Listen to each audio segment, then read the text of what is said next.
수도권의 코로나19 확진자 수가 다시 2,000명대로 올라섰습니다. 지난주 이후에 두 번째로 큰 규모인데요. 네, 당분간 확진자 증가세는 쉽게 꺾이지 않을 것으로 보이지만 방역당국은 예정대로 일상 회복을 위한 준비에 들어갑니다. 자, 취재 기자를 연결해 자세한 얘기 나눠보겠습니다. 이세진 기자. 네. 네, 다소 주춤하라 했는데 확진자 수가 또 늘어났군요. 네, 그렇습니다. 29일 국내 신규 확진자 수는 2,885명으로 역대 두 번째로 큰 규모입니다. 이 중 77%가 수도권 확진자인데요. 수도권에서만 2,190명의 확진자가 나왔습니다. 이날 서울 확진자는 1,000명을 넘었고 경기 확진자 수도 989명으로 1,000명에 가까웠습니다. 인천에서도 151명이 나왔습니다. 수도권 확진자 수는 주 초반인 지난 27일과 28일에는 1,000명대에 머무르다 주 중반부로 접어들면서 다시 2,000명대로 올라섰는데요. 수도권 최다 기록이 나온 지난 25일 이후 가장 많은 규모입니다. 네, 추석 연휴를 기점으로 해서 전국적으로 확진자가 폭증하고 있는 상황인데 앞으로 확진자가 더 늘어날 거란 우려도 나오고 있는 거죠? 네, 특히 다음 달 초 개천절과 한글날을 포함한 짧은 연휴가 두 차례가 있어 추가 확산에 대한 우려가 남아 있습니다. 가을 행락철이기도 한 이번 연휴 기간 전국적으로 이동량이 늘어날 가능성도 있기 때문인데요.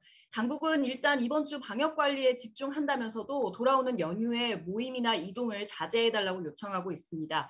또 일선 지자체에는 가을 축제나 행사를 최소화해달라고 권고한 상태입니다. 예, 이런 상황에서도 정부가 빠르면 다음 달 말부터 단계적 일상 회복을 추진하겠다 이렇게 공식화했습니다. 자, 이 위드 코로나로 불리는 단계가 되면 우리 일상에서 어떤 것들이 달라지게 되나요?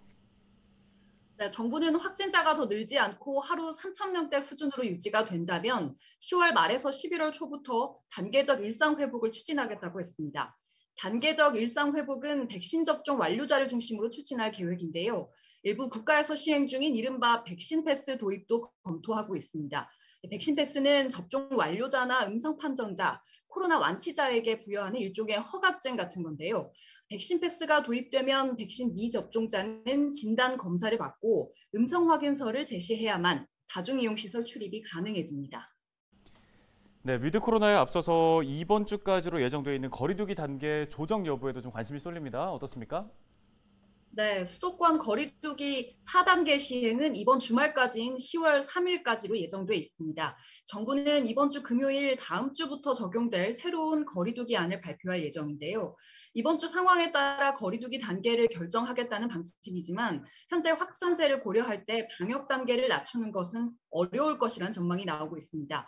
다만 이번 거리두기 조정안이 사실상 위드 코로나의 전 단계가 될 수 있다는 점에서 당국에서도 여러 논의를 거칠 것으로 보입니다. 지금까지 보도국에서 전해드렸습니다. 헬로티비 뉴스 이세진입니다.